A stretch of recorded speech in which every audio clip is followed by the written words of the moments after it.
తాకట్లో ఉన్న మీ బంగారాన్ని విడిపించి ఆ రోజు ఆన్లైన్ రేటుకి కొంటాం. Sharma gold company. నమస్తే, వెల్కమ్ టు సుమన్ టీవీ. నేను గిరిజ. ఇప్పటి వరకు దుర్భర పరిస్థితుల్ని చూసుండవచ్చు. మరి ద్వాదశ రాశులకి మకర సంక్రమణం తర్వాత ఏ విధంగా ఉండబోతోంది? పరిస్థితుల్లో ఏమైనా మార్పులు చేర్పులు రాబోతున్నాయా?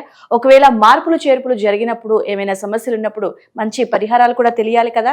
మరి ఈ విషయాలన్నీ తెలియచేయడానికి ద్వాదశ రాశులకి ముఖ్యంగా ఈ 11 రోజులు అంటే దాదాపుగా ఈ నెల 21వ తేదీ నుంచి 31వ తేదీ వరకు ద్వాదశ రాశుల వరకు ఏ విధంగా ఉండబోతోందో తెలియజేసేందుకు ఇవాళ మనతో పాటు ఉన్నారు ప్రముఖ జ్యోతిష పండితులు బ్రహ్మశ్రీ నందిపట్ల శ్రీహరి శర్మ గురువు గారు. మరి వారి మాటల్లో తెలుసుకుందాం. గురుగారు నమస్కారం. వాగర్థావివ సంపృక్తౌ వాగర్థ ప్రతిపత్తయే జగతః పితరౌ వందే పార్వతీ పరమేశ్వరౌ. సదాశివసమారంభాం శంకరాచార్య మధ్యమాం అస్మదాచార్య పర్యంతం వందే గురు పరంపరాం. ఆదిత్యాయ చ సోమాయ మంగళాయ బుధాయ చ గురుశుక్ర శనిభ్యశ్చ రాహవే కేతవే నమః. శృంగేరి జగద్గురు పీఠాధిపతులకి కంచి పీఠాధిపతులకి నమస్కారంలో తెలియజేసుకుంటూ కార్యక్రమాన్ని ప్రారంభిద్దాం. గురుగారు, తులారాశి వారికి ఈ నెల 21వ తేదీ నుండి 31వ తేదీ వరకు అసలు రాశి పరంగా ఏ విధంగా ఉండబోతుంది అంటారు గురుగారు? తెలియజేస్తారా? తులారాశి వారికి ఈ నెల 21వ తారీఖు నుంచి 31వ తారీఖు జనవరి వరకు ఏ విధంగా ఉండబోతుందో తెలుసుకునే ముందు గ్రహ సంచారం. రాశి నుంచి 3వ స్థానంలో బుధుడు, 4వ స్థానంలో రవి, అలాగే 5వ స్థానంలో శని శుక్రుడు, 6వ స్థానంలో రాహువు మరియు 8వ స్థానంలో గురువు, వ్యయ స్థానంలో కేతువు, 10వ స్థానంలో కుజుడు స్తంభించి వక్రీకరించినటువంటి స్థితి పొంది ఉండడం. ఏ తర్వాత చెప్పొచ్చేది అంటే గ్రహ గతులు కానీ గ్రహ గమనాలు కానీ ప్రధానంగా తులారాశి వారికి అంత సానుకూలంగా లేవు. అయితే ఏ రోజులు ప్రధానంగా ఉంటాయి, ఏ రోజుల్లో ఇబ్బందికర పరిస్థితులు ఏ రోజుల్లో ఉంటాయి, ఆ ఇబ్బందికర పరిస్థితులకు తగ్గట్టుగా ఎలా మనం వ్యవహరించుకోవాలి. ఇక్కడ ప్రధానంగా యోగాలు కలుగుతున్నాయని చెప్పేసి ఎక్కువగా మనం సంతోషపడడం కాదు, అలాగే అవయోగాలు ఉన్నాయని చెప్పేసి కాలం మన కోసం ఆగదు. కాలం వాటి పని వాటి చేసుకోబోతుంది. కానీ కాలంతో ఎదురీగడం మానవ ధర్మం. కానీ కాలాన్ని అతిక్రమించడం మాత్రం ఎవరి వల్ల కాదు కూడా. కాబట్టి ఇప్పుడు కాలం కొన్ని రోజులు ఈ జనవరి వరకు కూడా ఈ తులారాశి వారికి కొన్ని రోజులు కలిసి ఉండకపోవచ్చు గాక, కానీ భవిష్యత్తులో గ్రహ గమనాలు మారినప్పుడు అనుకూలమైనటువంటి పరిస్థితిని సంపూర్ణంగా పొందగలుగుతారు. అయితే ప్రధానంగా ఎక్కువగా ఈ యొక్క తులారాశి వారికి సంబంధించినటువంటి కొన్ని ఫలితాలు ఎలా ఉంటాయి, ఏ విధంగా ఉండబోతుందో తెలుసుకుందాం. ముఖ్యంగా ఈ యొక్క తులారాశి వారికి 31వ తారీఖు వరకు తోడబుట్టినటువంటి సోదర సోదరీమణులతో కానీ లేకపోతే పరిచయస్తులు, నమ్మకస్తులు, స్నేహితులతో కానీ ఎటువంటి వాగ్వివాదాలు పెట్టుకోకూడదు. ఎవరైనా మీ దగ్గరికి వచ్చి డబ్బు ఇస్తున్నట్లయితే ఆ అప్పుగా కావాలంటే మాత్రం చాలా ఆలోచించి మాత్రం నిర్ణయం తీసుకొని డబ్బు ఇవ్వండి. ఎందుకంటే ఈ యొక్క క్రమంలో ఈ 31వ తారీఖు లోపల మీకు తెలియకుండానే మొహమాటానికి పోయి డబ్బుని చాలా నష్టపోతారు. అదొక్కటి గుర్తుపెట్టుకోండి. ఇక ప్రధానంగా చూసుకున్నట్లయితే ఈ యొక్క తులారాశిలో జన్మించినటువంటి వారికి గృహం కోసం ఎదురు చూస్తున్న వాళ్ళకి మాత్రం సంతోషకరమైన వార్తని వింటారని చెప్పవచ్చు. ఇక ప్రధానంగా ధైర్యంతో సాహసోపేతమైనటువంటి నిర్ణయాలు తీసుకొని ముందడుగు వేయడం, ఆ నిర్ణయాలు తీసుకున్న క్రమంలో మీకు కొన్ని ఇబ్బందికర పరిస్థితులు అనేటువంటి ఎదురవుతాయి. కానీ మొండి ధైర్యంతో వాటిని అతిక్రమించే ప్రయత్నం చేయండి. ఇక ముఖ్యంగా FMCG, restaurants, hotels, super markets, general stores, కళాశాలలు, జ్యువెలరీ రంగంలో, road side vendors, curry points, తీర్థయాత్రలు, బస్సులు, అలాగే ఇటువంటివన్నీ నడిపేటువంటి వాళ్ళందరికీ కూడాను సాధారణమైనటువంటి లాభాలు పొందుతారు. గొప్పగా లాభాలు అనేటువంటివి ఉండవు. వివాహం కాని అబ్బాయిలు అమ్మాయిలకి ఖచ్చితంగా వివాహము నిశ్చయమయ్యే అవకాశాలు గోచరమవుతున్నాయి. కాబట్టి జాగ్రత్తలు పాటించండి, నిర్ణయాలు తీసుకొని వేగంగా ఈ సంవత్సరంలో వివాహం జరిగే అవకాశాలు గోచరమవుతున్నాయి. ఇక ముఖ్యంగా తెలియకుండానే మీకు ఖర్చులు పెరిగే అవకాశాలు కూడా గోచరమవుతున్నాయి. అన్నిటికంటే ప్రధానంగా ఉద్యోగంలో ప్రశాంతత అనేటువంటిది కోల్పోతారు. తద్వారా కొన్ని ఇబ్బందికర పరిస్థితులు అనేటువంటివి ఎదురవుతాయి. అయితే వారసత్వంగా రావాల్సినటువంటి ఆస్తిపాస్తులకు సంబంధించి కానీ లేదా కోర్టు సంబంధమైనటువంటి విషయాల్లో కదలిక ఏర్పడుతుంది. కొంతవరకు మీకు అనుకూలంగా ఉండే అవకాశాలు గోచరమవుతున్నాయని చెప్పవచ్చు. ముఖ్యంగా విద్యార్థులు కోరుకున్నటువంటి చోట విద్యాలయాల్లో ప్రవేశం లభించే అవకాశం ఉంటుంది. పట్టుదలతో కష్టపడి ప్రయత్నం చేసేటువంటి విధంగా మీ నిర్ణయాన్ని పెట్టుకోండి. తప్పకుండా అన్ని పరీక్షల్లో మీకు అర్హత సాధించుకుంటారని చెప్పవచ్చు.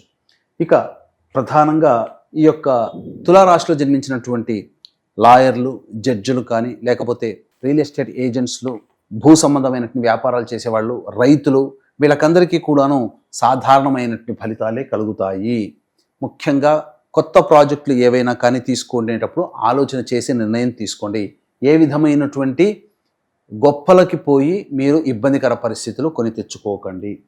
ఇక అన్నిటికంటే ప్రధానంగా క్లాస్ 4 అనగా కింది స్థాయి వర్గంలో పనిచేసేటువంటి వ్యక్తులు కావచ్చు, చర్మము తోలు సంబంధమైనటువంటి వ్యవహారాలు నడిపేటువంటి వ్యక్తులు కావచ్చు, లేకపోతే ఇనుము స్టీల్ రంగంలో ఉన్నటువంటి వాళ్ళు, ప్లాస్టిక్ సామాన్లు వీటికి సంబంధించినటువంటి వ్యాపారస్తులు, వీళ్ళకందరికీ కూడాను ఆశించిన మేర కంటే కూడా ఎక్కువ శుభ ఫలితాలు పొందుతారు. తద్వారా మంచి రాబడి, అధిక ధనాదాయం అనేటువంటిది ఉంటుంది.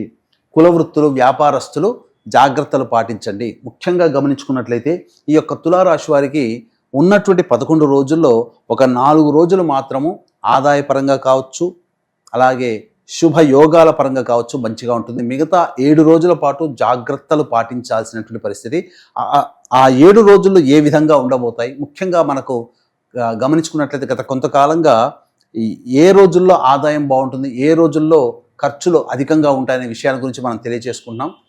వీక్షించేటువంటి ప్రేక్షకులకి గమనిక, ఈ నెల 29వ తారీఖు రోజున మౌని అమావాస్య సందర్భంగా చాలా ప్రభావవంతమైనటువంటిది. ఆ రోజున జాతకరీత్యా కలుగు అనేక రకాల సమస్యలకి, ముఖ్యంగా ఉద్యోగము, అలాగే శని బాధలు, మరియు ఈ సంబంధించినటువంటి దాంపత్య సమస్యలు, ప్రయోగ బాధలు, అలాగే కోర్టు సంబంధమైనటువంటి విషయాలు, ఏ సమస్యకైనా కానీ దశమహావిద్యలలో భాగంగా రాజశ్యామల, ప్రత్యంగిర, బగళాముఖి, ధూమవతి, వారాహి హోమాలు అనేటువంటి పర్ హెడ్ 2100 రూపాయలకి చేయించడం జరుగుతుంది.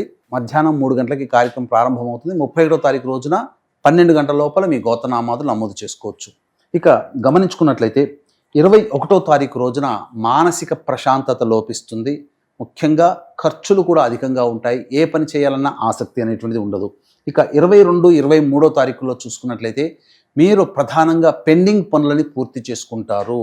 ఏదైనా కానీ ఒక బాధ్యతని నిర్వర్తించాము అనేటువంటి సంతోషం ఉంటుంది. ముఖ్యంగా విందులు, వినోదాల్లో పాల్గొంటారు. బంధుమిత్రులతో ఉల్లాసంగా గడుపుతారని చెప్పవచ్చు. ఇక 24, 25, 26 ఈ తారీఖుల్లో కుటుంబ సభ్యులతో వాగ్వివాదాలు, మానసిక ప్రశాంతత ముఖ్యంగా లోపిస్తుంది. అనవసరమైనటువంటి ఖర్చులు మీకు పెరుగుతాయి. అలాగే కుటుంబ సభ్యులతో విభేదాలు ఏర్పడే అవకాశాలు గోచరమవుతున్నాయి. ఇక 27, 28వ తారీఖుల్లో ఉద్యోగ సంబంధమైనటువంటి విషయాలు చర్చకి వస్తాయి. తద్వారా భవిష్యత్ కార్యాచరణని తీసుకునే అవకాశాలు ఎక్కువగా గోచరమవుతున్నాయి. అలాగే మీకు ఏదైతే మీరు గతంలో ఇన్వెస్ట్మెంట్ చేసి ఉంటారో వాటికి సంబంధించినటువంటి లాభాన్ని ఈ 27, 28వ తారీఖులో మీరు పొందుతారు. మీ యొక్క అవసరాలకి, ఖర్చులకి తగ్గట్టుగా ధన రాబడి ఉంటుంది. రాని బాకీలు కూడా వసూలవుతాయి. ఇక 29, 30వ తారీఖుల్లో గృహంలో చికాకులన్నింటినీ ఎక్కువగా ఉంటాయి. ఇంట్లో కంటే ఎక్కువగా బయటే గడపాల్సినటువంటి పరిస్థితి.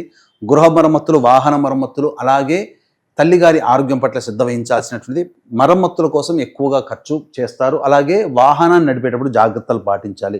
ఇక 31వ తారీఖు రోజున కనుక చూసుకున్నట్లయితే ప్రధానంగా ఈ యొక్క తులారాశిలో జన్మించినటువంటి వారికి ఈ సంబంధించినటువంటి ఖర్చులు కూడా అధికంగా గోచరమవుతున్నాయి. అలాగే మానసికమైనటువంటి ప్రశాంతత లోపిస్తుంది.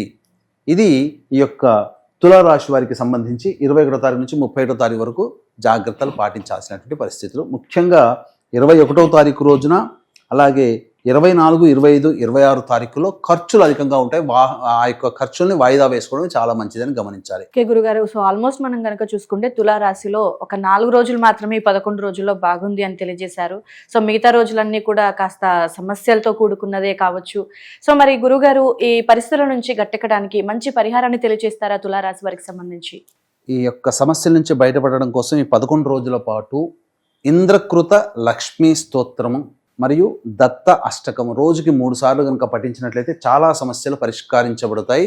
ఇంకా ఇప్పుడు చెప్పినటువంటి సమస్యల కంటే ఇంకా విభిన్నంగా మీ యొక్క జీవితంలో సమస్యలు ఎదుర్కొంటున్నారంటే మీ యొక్క జన్మజాతకంలో నడుస్తున్నటువంటి గ్రహ దశాంతర దశల యొక్క ప్రభావాలు. కావున దగ్గరలోని మంచి ఉపాసనాపరులైనటువంటి జ్యోతిషులను సంప్రదించి వారి సలహాలు, సూచనలు కనుక పాటించినట్లయితే మరింత మెరుగైనటువంటి జీవితాన్ని పొందుతారని తెలియచేయవచ్చు. ఓకే గురుగారు, ఈ 11 రోజులకి సంబంధించి రాశి ఫలం ఏ విధంగా ఉంటుంది, అలాగే పాటించాల్సినటువంటి పరిహారాన్ని కూడా చాలా చక్కగా తెలియజేశారు గురుగారు. ధన్యవాదాలు. సర్వం శ్రీ ఉమామహేశ్వర పరబ్రహ్మార్పణమస్తు.